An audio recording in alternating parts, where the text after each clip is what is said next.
এখন আনবক্সিং করুন। দেখা বাক্সটা দেখা উঁচু করে হ্যাঁ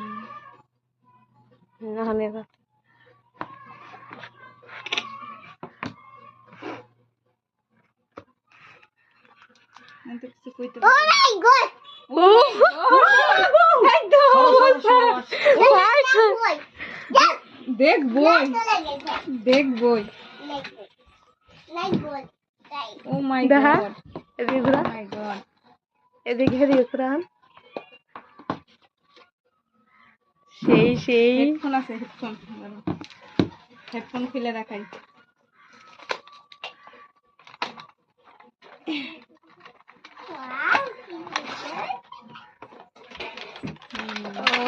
সেই সুন্দর ডিমের মতো দেখ। হ্যাঁ সেই সুন্দর হেডফোনটা headphone gift this is my phone this is my